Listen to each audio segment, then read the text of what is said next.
Serious, what is the creepiest moment of your life that you can't explain to this day? I posted this on a similar thread, but it fits here as well. I saw what many would consider to be the Grim Reaper, serious. I was playing poker on a late Sunday night, when suddenly I got a very bad feeling. Chills ran through me, but I didn't feel sick. I wasn't drunk, tired, or even remotely feeling physically bad. I just had a sudden need to get home and make sure that my mom was safe. So I cashed out my chips and left. Disquiet followed me all the way home, but I never considered anything out of the ordinary. I figured I was just thrown off by being out so late on a Sunday. The night was cold and quiet, but no stranger than usual. When I got home, my mother was in the shower. She's an obsessive late-night cleaner, a habit beaten into her by her abusive stepmother. I called out to her that I was home, and she was very relieved. I went to hang up my winter gear by my window, and then I saw it. We lived across from a park, and floating down the sloping hill towards my apartment building was a massive hooded figure composed of tattered shadows.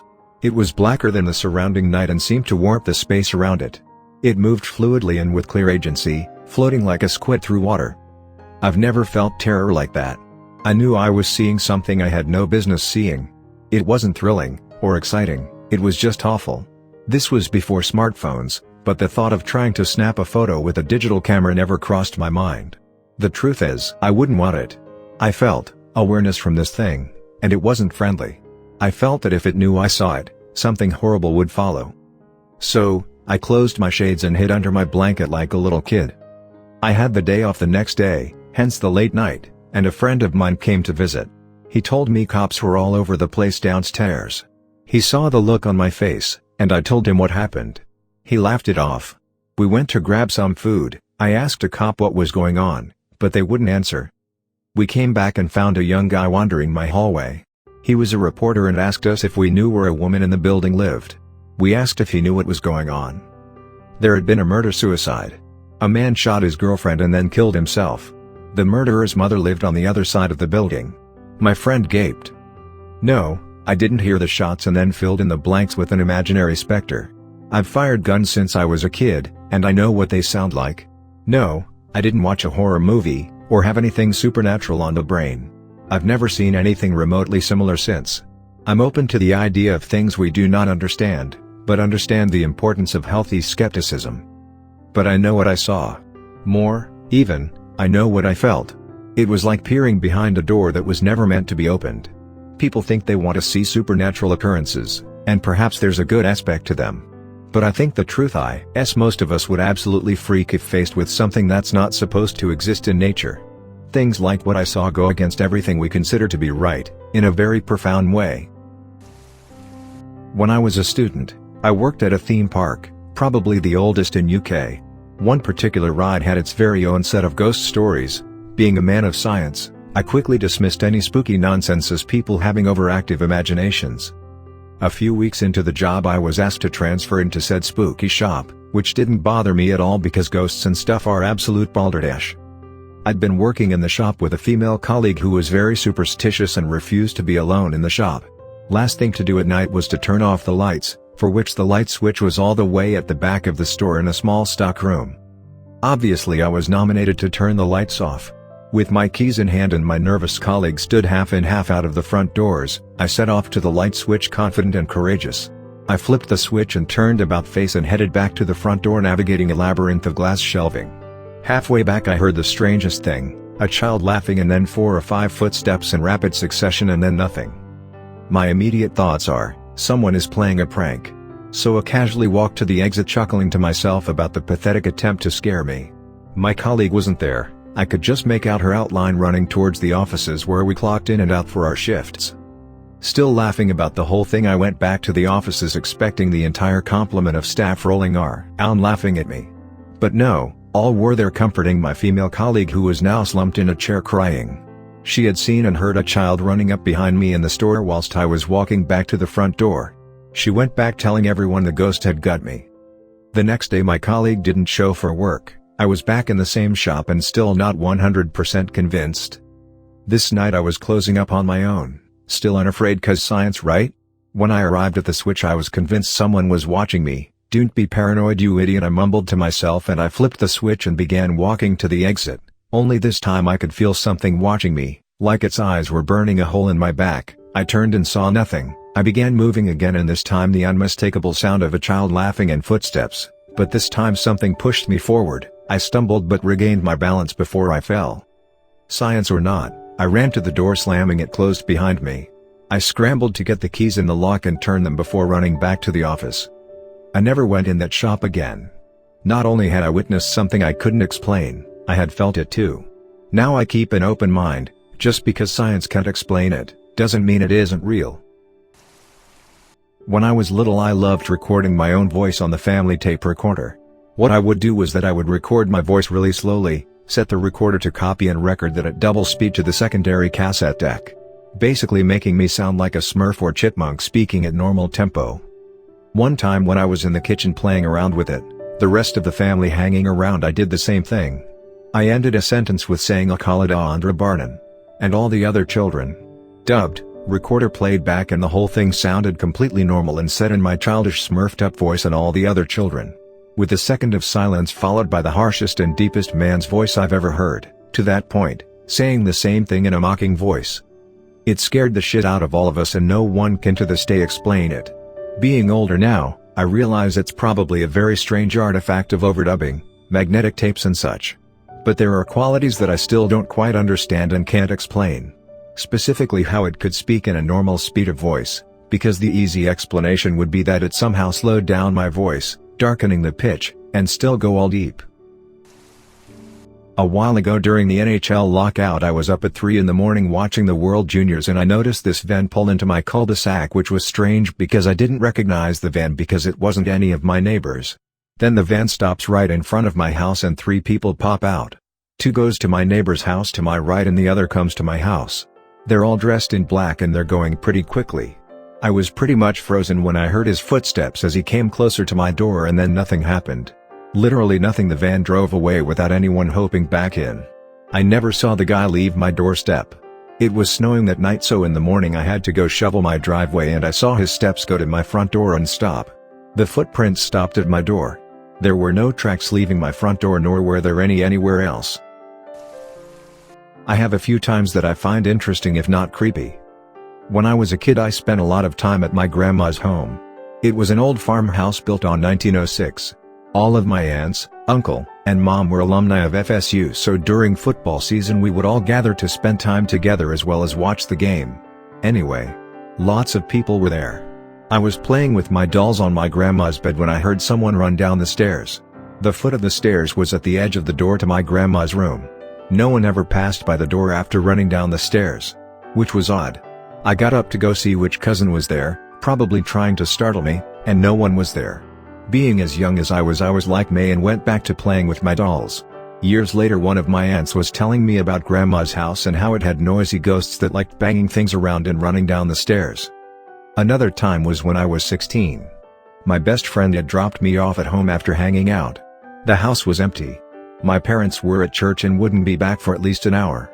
It was dark, but I knew how to get around without the lights. I went straight for the bathroom to get ready for bed. As I was in the bathroom, my dog came to greet me and hang out while I did bathroom stuff. It was completely silent, and then I heard whispering coming from the hallway. It sounded like 2 women shooting the shit in whispers. It freaked me out, but I figured it was my imagination. And I noticed my dog heard it too. Her little head was cocked to the side like most dogs do when they hear something. That's when I got creeped out. I ran to my room and stayed there until my parents got home. The last time I am going to list here happened about 8 years ago. It was during daylight hours. I was getting dinner ready for my 3 kids and husband who would be home soon. After 3 kids, I developed a bit of a big ol' butt. On occasion my shirt would ride up and just rest on it. I made it a habit to make sure that didn't happen and pull it back down. I was self-conscious of having a big butt. Not so much now. My daughter, who was 9 at the time, caught on to my insecurity and would pull my shirt down for me if I didn't notice it first. I put a movie in so the kids were entertained while I prepared dinner when someone pulled my shirt down. I said thank you and looked to see which kid did it, and no one was there. I looked in the den and they were all there watching the movie. So the ghost in my house also cared about my silly insecurities. Nice ghost. Edit, paragraphs. As a kid, maybe 4 or 5-ish, I was on the toilet and looked up to see something looking at me through the vent. It wasn't human. It scared the absolute shit out of me, which is funny because I was already on the toilet. I had to get my dad to cover the hole with some plastic. One day we found the piece of plastic on the toilet and it has a hole punched from the vent side. To this day I don't know if it was my kitty imagination, but it sure seemed real. To this day if I am at a public toilet, I won't use the cubicle that is directly under a vent. It was Tombs. You know, this won't be as elaborate or otherworldly as some of these. In fact, that's the point. Anything big or ghostly, I'm immediately going to think I'm being pranked and get angry. I was at my parents' house, around age 18, and was up late in my room. I got a little hungry around 2 a.m., and decided to go rummage through the kitchen. I was quiet, and moved in the dark so as not to wake anyone. When I took 2 steps into the kitchen, the light turned on. I was completely alone. As I said before, I get angry when I'm being punked. I went through that whole house, and everyone was asleep. I come back, the light is off. Freaked me right out. My hometown is a mid-sized California city with a large network of bike trails throughout. Though the city is well developed, the trails are wooded and nature-wide, and they take you through some really secret places of the city. My friend and I were mountain biking on the trails, and we came up to a point where the trail passed under a low overpass. He was in front of me, and we were going at a pretty easy pace. As I went through, I felt something like a hand grab at my right ankle. I looked down, thinking something was caught on me, but there was nothing. I spent the next 10 seconds or so quiet, thinking about what could have caused it. Maybe a hitch in my chain, I thought, when my buddy spoke up and asked if I had felt something weird when we were going under the road. Without mentioning what I felt, I asked him what it was. He said he felt something like a hand pull on his right ankle. I told him something like, "What the duck, yes, I felt that too," and we were stunned. We ducking hustled out of that trail. I've been back through that way a few times since, but I've never felt it again. Edit. Thinking back now, it was unusually cold in that part of the trail, too. We're talking a noticeable temperature difference in Southern California in the summer. Happened when I was in high school. Was brushing my teeth one night, felt a cat rubbing against my leg while my 2 cats were both up on the sink counter watching me brush. Looked down while still clearly feeling it and saw my pajama pants leg moving like my leg was being rubbed. Nothing was there. Edit. I just wanted to say thanks to everyone who commented telling me your stories of your ghost pets, and visits/dreams after they passed, and all the other theories and stories. I may have cried a little, a lot, but all of it is really sweet and comforting. Not creepy in the sense that it's harmless but really unexplainable. Grandpa's nail clipper keeps disappearing for months on end and turning up in unsuspected places whenever Grams asks me if I've used it recently. Must be Grandpa playing with his beloved possessions. The creepiest experience that I remember was when I worked at a haunted Pep Boys store. I remember working with my friend the manager well past closing time. The store had a lighting system that was on a timer, so if you were in the store past 11 p.m. you would have to manually hit a switch in a room off of the mechanic's garage to keep the lights on in the store. Then when you were done you would have to turn the switch back off to automatic and the lights would all go off, leaving the store and garage pitch black. Anyways, one night we were working well past the 11 o'clock time frame. So I went into the garage and hit the switch to keep the lights on. I remember all the computers in the store would go to a black screen when not used for a period of time, and we had one of those DVR players on display that played a DVR near our registers. When we were finished I turned the DVR off, and took the CD out, then walked into the garage with my friend to hit the light switch back to manual, so the lights would go off and we could leave the store. My friend followed me with a flashlight so we could see back into the store.